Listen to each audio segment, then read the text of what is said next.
Well, candidates for the Philippine presidential election have started campaigning for the May poll.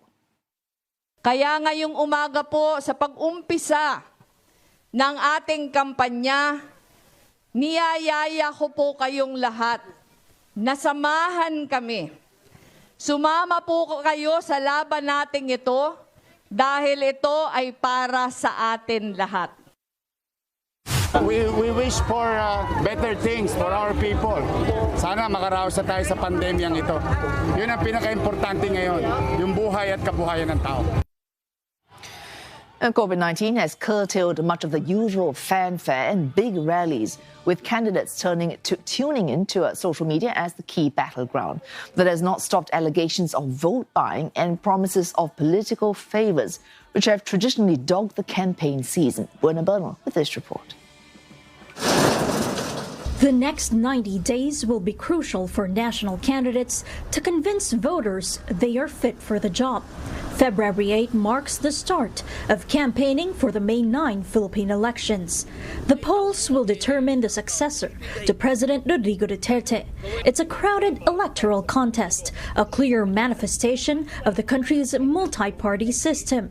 Analysts say this makes it hard for voters to distinguish candidates based on principles and policies, relying instead on personalities and name recall. The campaign period for the 2022 Philippine elections will see national candidates heading to vote-rich provinces to directly engage with voters.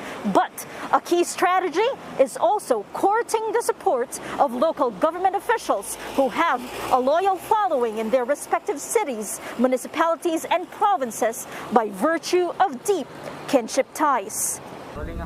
Analyst Aris Arugay says the network forms part of the political machinery and that studies show money, services, and promises of future political favors are often exchanged. And given our weak party system, their political loyalties also shift.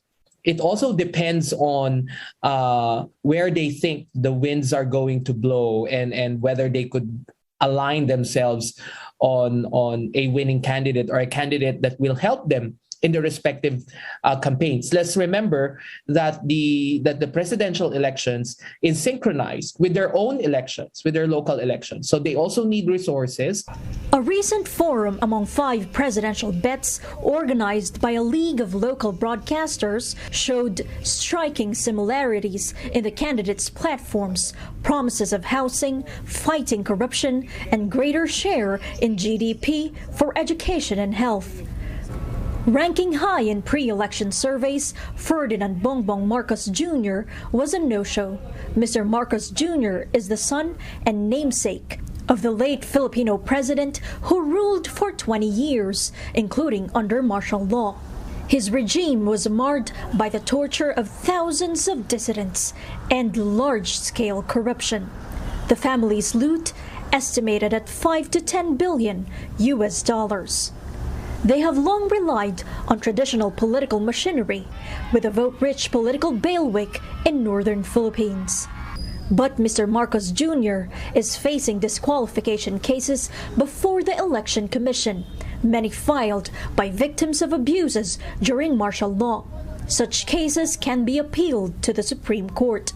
The time frame varies, though, and can last years after a candidate wins and his or her term ends.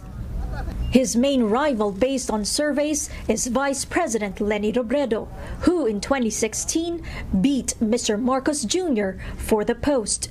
The human rights lawyer is positioning herself as an independent candidate opposed to the return of another Marcos to the presidential palace.